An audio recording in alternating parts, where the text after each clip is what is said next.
नमस्कार। तो आज हम आगे के अलंकार और देखते हैं। 2-3 अलंकार जो हमने पढ़ चुके हैं। उत्प्रेक्षा, रूपक, भ्रांतिमान, संदेह, मानवीकरण या ये अलंकार हम देख चुके हैं। इसके अलावा 2-3 अलंकार और रह गए हैं जो कि कभी कभार आ जाते हैं ऐसे अलंकार, तो उनको हम और देख लें। तो सबसे पहले हम देखते हैं दृष्टांत अलंकार।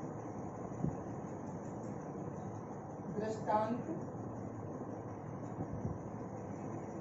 अलंकार।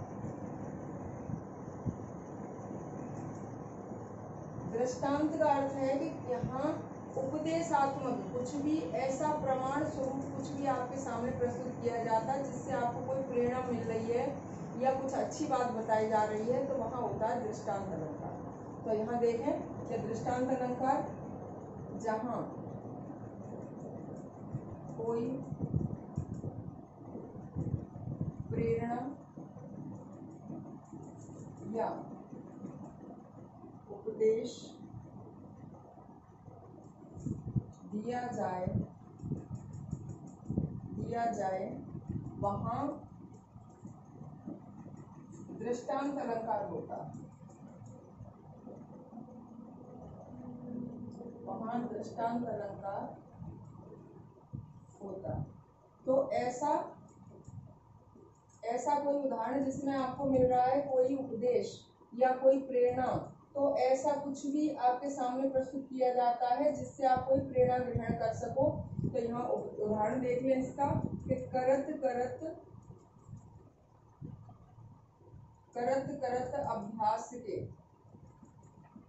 अभ्यास के जड़मति होत सुजान।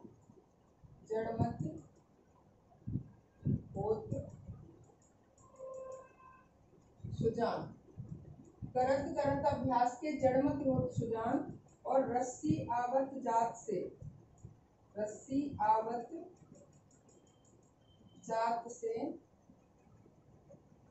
सिल पर परत निशान। सिल पर परत निशान।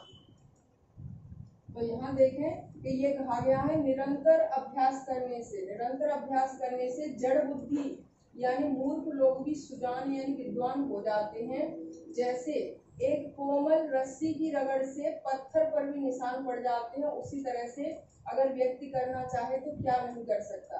तो यहाँ ये उदाहरण इसलिए दिया गया है हमें कुछ प्रेरणा देने के लिए। तो इस तरह से कोई भी प्रेरणा पद अगर आ जाता है आपके सामने कोई भी पंक्ति, तो वहाँ है दृष्टांत अलंकार। तो ये हो गया हमारा दृष्टांत अलंकार। इसे आप देख लेंगे। दृष्टांत के बाद अभी एक दो अलंकार और हैं छोटे छोटे, तो उन्हें और आप देख लें आगे थोड़ा सा। अगला हम देख लेते हैं अनन्वय अलंकार। अनन्वय अलंकार में क्या होता है? अनन्वय अलंकार में ये है कि उपमान के अभाव में उपमेय को ही उपमान बना दिया जाता है। यानी हम किसी की तुलना कर रहे हैं चंद्रमा से या किसी और चीज से, लेकिन वहाँ अभाव है क्योंकि उसके समान कोई दूसरा है ही नहीं, तो वहाँ उसी को हम बना देते हैं। उपमेय को ही उपमान बना दिया हमने, तो वहाँ हो जाता है अनन्वय अलंकार। तो अनन्वय अलंकार में देखें कि जहाँ उपमान के अभाव में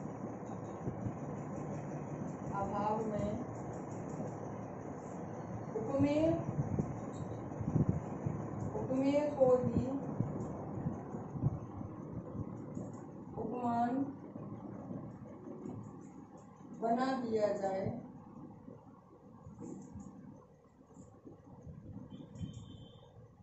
वहाँ अनन्वय अलंकार होता है। वहाँ अनन्वय अलंकार होता है।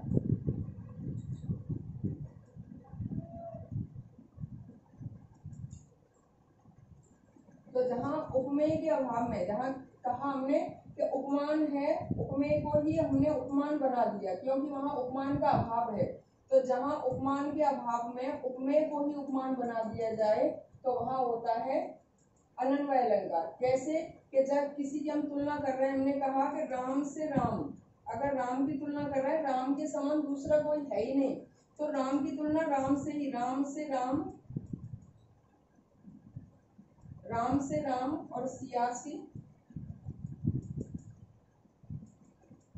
सियासी सिया।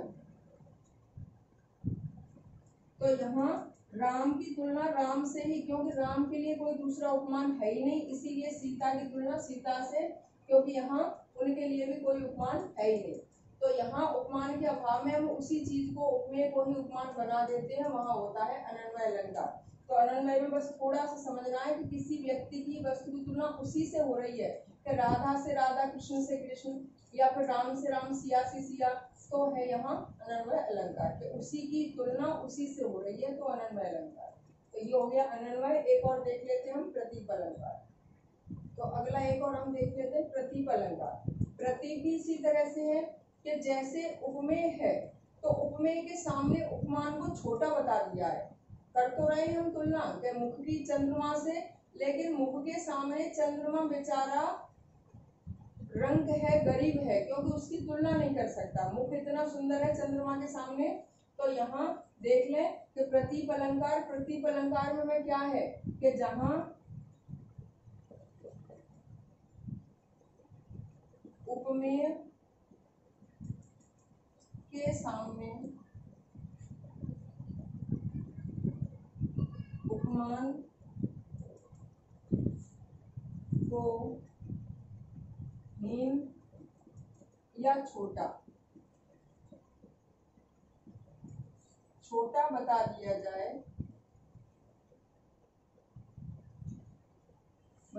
जाए, वहां प्रतीक अलंकार होता है।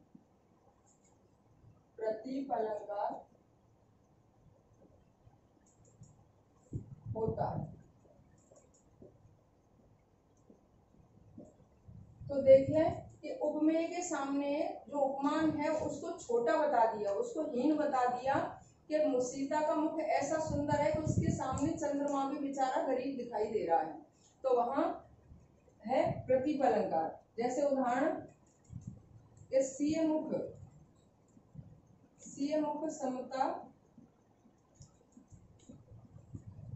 समता का करे चंद्र बापरो रंग।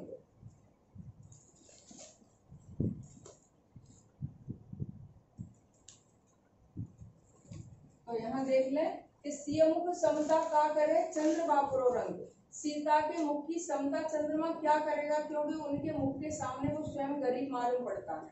तो यहाँ क्योंकि चंद्रमा से तुलना की जाती है, चंद्रमा उपमान है, लेकिन यहाँ सीता के आगे वो भी फीका पड़ गया है, इसलिए यहाँ उपमेय को ही बड़ा चढ़ाकर बताया गया है, उपमान को छोटा या हीन दिखा दिया गया है।